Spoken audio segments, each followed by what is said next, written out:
Paz e bem, eu sou Ronaldo de Oliveira e quero hoje compartilhar com você mais uma homilia do Padre Leomar Montanha. Reflexão, liturgia do 20º domingo do tempo comum.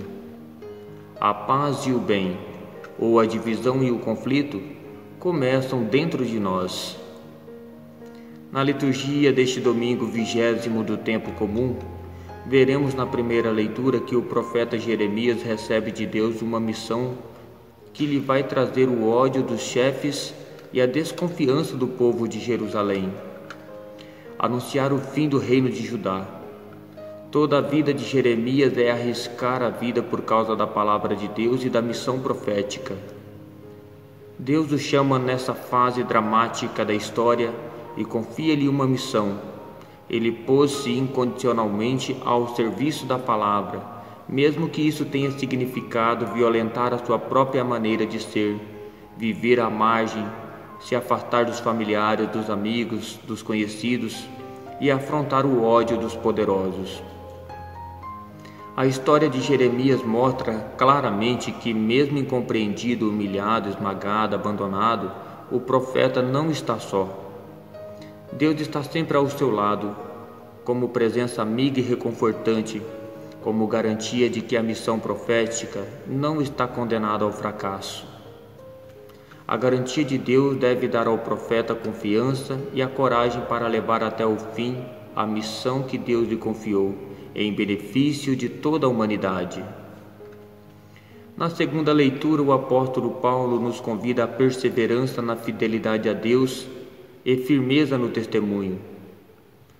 Os cristãos devem ser como atletas que correm de forma decidida e empenhada e que dão provas de coragem, de força, de vontade de vencer. Cristo deve ser o modelo que o cristão tem à frente e que orienta sua caminhada, pois ele nunca cedeu ao mais fácil ou ao mais agradável, mas enfrentou a morte para realizar o projeto do Pai.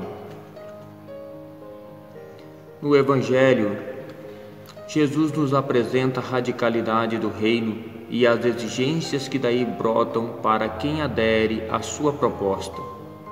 A proposta de Jesus, no entanto, pode levar à divisão, pois é uma proposta exigente e radical que provocará a oposição de muitos. Ele mesmo enfrentou a morte para que se realizasse o plano do Pai e o mundo novo se tornasse uma realidade palpável. Jesus veio revelar aos homens a santidade de Deus. A sua proposta destina-se a destruir o egoísmo, a injustiça, a opressão que impedem a dignidade humana, a fim de que surja um mundo novo de amor, de partilha, de fraternidade e de justiça. A proposta que Jesus nos faz é provocante, não deixa as pessoas indiferentes. Alguns acolhem-na positivamente, outros rejeitam-na. Alguns veem nela uma proposta de libertação, outros não estão interessados nem em Jesus, nem nos valores que ele propõe. Como consequência, haverá divisão e desavença, às vezes mesmo dentro da própria família, a propósito das opções que cada um faz em face de Jesus. Sua palavra e sua própria pessoa trarão à luz o que está mais oculto no profundo do coração humano, pois exige uma decisão de aderir à sua proposta e assumir as consequências que daí provém, ou permanecer em ambiente de paz ilusória. O cristão, ao se pôr do lado de Cristo, entra por isso mesmo na luta.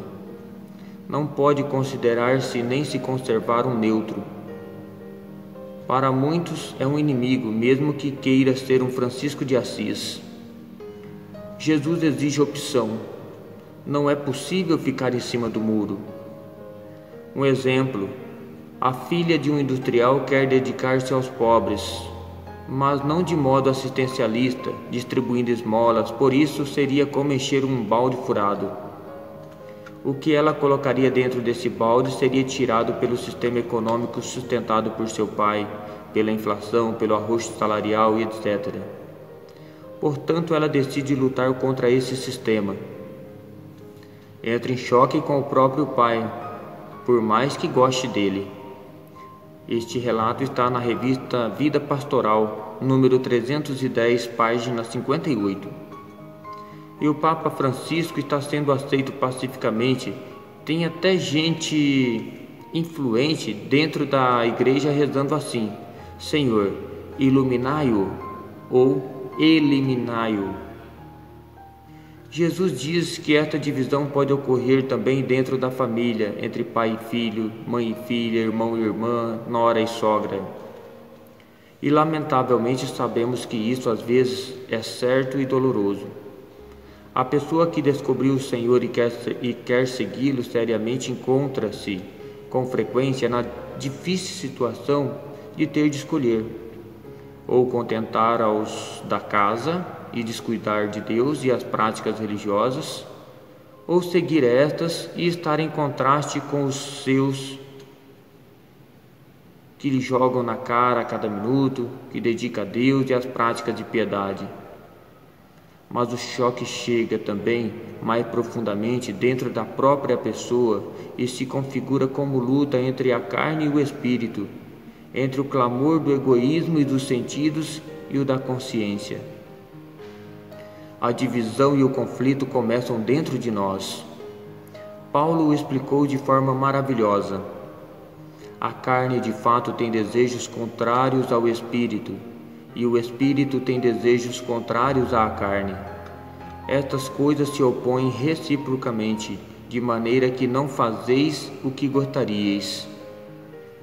Havia algumas outras palavras que Jesus dizia num contexto de urgência de conversão frente à iminência do reino que, lidas em outra ótica, poderiam causar mal-entendidos políticos.